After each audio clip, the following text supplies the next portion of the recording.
don't know about you, but I love Christmas. All the decorations, the music, the tasty treats, it gets me in such a merry mood. The decorating process is a big part of anticipating and waiting for Christmas to arrive, right? From decorating the tree, to hanging the Christmas lights, to baking Christmas cookies. Decorating for Christmas is supposed to be a fun family memory, but let's be honest, sometimes there is some family drama. And I'm going to show you guys the cookies that I baked for us to decorate on Christmas Eve. I told you not to eat the cookies. Who says it was me? Mommy and Papa aren't told me, so it had to be you. Well, I didn't know. That's because you don't listen. I do listen. You just don't speak loud enough for me to hear you. No, you just ignore me. When you're excitedly waiting for Christmas morning to arrive, the waiting can be painful. But you know what's even more painful? When in waiting, you're fighting with the people you live with. Our conversation today isn't about Christmas. It's about family, fights, waiting, getting sick of waiting, and wanting to give up. So, as we wrap up this series and close out the term, may this lesson give you hope to keep on going, even when the waiting is getting long and difficult. For the last few weeks, we have been speaking about waiting during difficult seasons. We've spoken about how God might have a plan, but we will have to wait for it. And that while we're waiting, God is faithful and God is listening. Now, there will be many moments in life when we are going to have to wait. And often the thing that we're waiting for is something that we're excited about and we feel like I just can't wait. But let's be honest, sometimes when we've been waiting and waiting and waiting, we just get tired. Sometimes it feels like everyone is against us and we just feel like giving up. There are so many reasons why we might feel like giving up hope. Maybe you've been trying really hard, but it feels like nothing's changing. Or you've tried to make wise choices, but it feels like the people around you don't support you. Especially when we feel alone, unsupported, and maybe even abandoned by others. It's very difficult to feel like we can keep on going, especially when we feel like we've spent so much time already waiting. And eventually that I can't wait feeling that was once fueled by excitement is now a feeling of disappointment and a genuine feeling of I can't wait anymore. Today we're going to end off by looking at someone who understands how difficult waiting can be. And that person is Joseph, an important figure in the Old Testament. Joseph was one of Jacob's 11 sons, but he was also his father's favorite. And Jacob made this very obvious by giving Joseph a fancy, colorful coat. Now, as you can imagine, this kind of favoritism created tension between Joseph and his brothers. And this tension got even worse when God began to give Joseph dreams, showing him that one day he would rule a nation. And of course, ruling a nation means that Joseph will be ruling over his brothers. Now, instead of keeping this information to himself and keeping these dreams to himself, Joseph began to brag about them to his family. And this, of course, made his brothers really annoyed and really angry. So one day they captured him and they threw him into a well. And they planned to kill him. But one of the brothers convinced the rest to spare his life. So instead, they decided to sell him into slavery. Now, can you imagine what Joseph must have been experiencing in that moment? When he realized how much his family hated him? What was he thinking while he was in that well? And what was he feeling when he realized that he was going to be taken into a foreign land with people he doesn't know? What emotions would he have been wrestling with after being sold? Waiting to see where he would be taken, waiting to find out how he was going to be treated. That's enough uncertainty and loneliness to make most people give up. But although this was a really bad situation, this is just the beginning of his story. Joseph was taken to Egypt where he was sold to a man named Potiphar. And during his time in Potiphar's house, God gave Joseph so many opportunities. He found favor with Potiphar and things began to look up.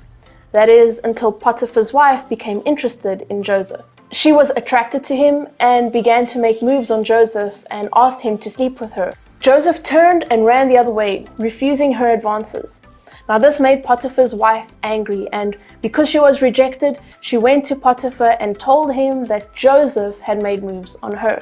This obviously made Potiphar really angry, and he had Joseph thrown into prison immediately. Once again, Joseph found himself in a miserable situation, filled with uncertainty.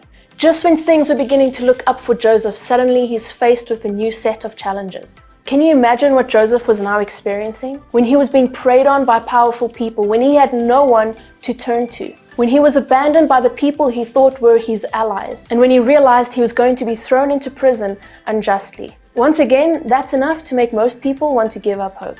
But once again, Joseph found favor. God gave him opportunities. Even in prison, he was given a position of leadership. And while he was there, 2 of Pharaoh's staff were thrown into prison, the cupbearer and the baker. And while they were there, they began to have dreams, which then Joseph interpreted for them. The more favorable of the 2 dreams was that of the cupbearer. His dream signified that he was going to be released and would once again work for Pharaoh. Joseph asked the cupbearer to remember him and mention him to Pharaoh in the hopes that he would be freed. But Genesis chapter 40 verse 23 says the chief cupbearer, however, did not remember Joseph. He forgot him. And so years went by while Joseph was seemingly forgotten, left to live in prison. Now, I'm not going to continue with the story and how it ends because that's not the point of today's conversation. But I do encourage you to go and read it. Today, what we're talking about is what to do when you're sitting in the dark, waiting for help, looking for hope, uncertain about the future. When Joseph was in this position, he had every reason to give up hope, but he didn't. Even though everything seemed to be going wrong and Joseph wasn't sure if he was ever going to get out of prison or if God would ever fulfill that promise that he made to him, Joseph knew that God was still with him. While Joseph was waiting, God had a plan. God remained faithful and God was always listening. In Genesis chapter 39, it says in 3 different verses that God was with Joseph. In verse 2, it says, "The Lord was with Joseph so that he prospered and he lived in the house of his Egyptian master."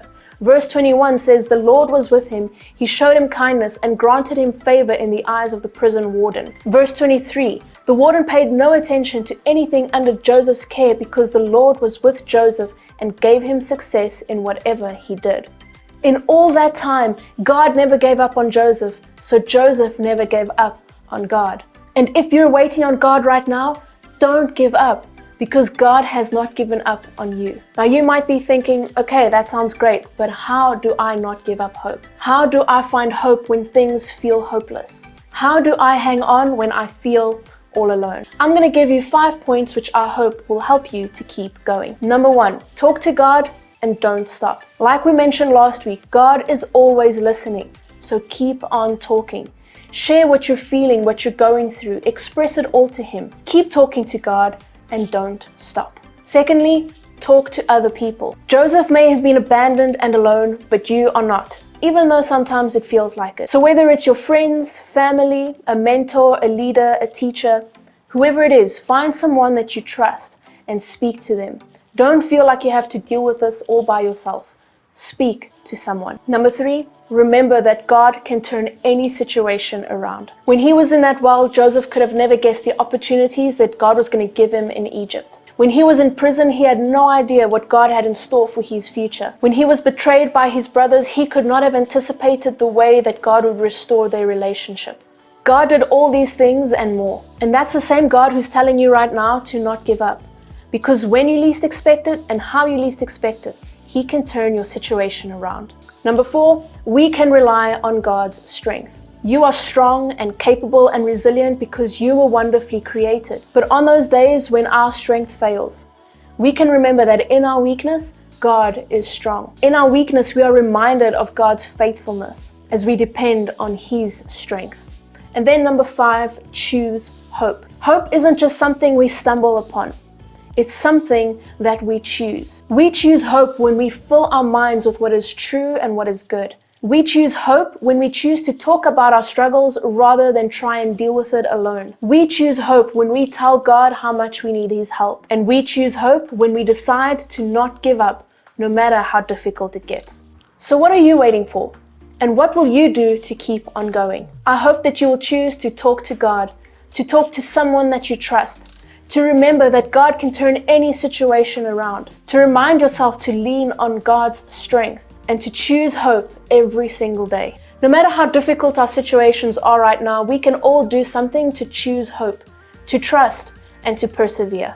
So as we close out the series and close the term, I trust that you found hope in the stories we shared about the men and women who were waiting on God. Abraham and Sarah remind us that God has a plan. We might just have to wait for it. Paul and Silas remind us that while we're waiting, God is faithful.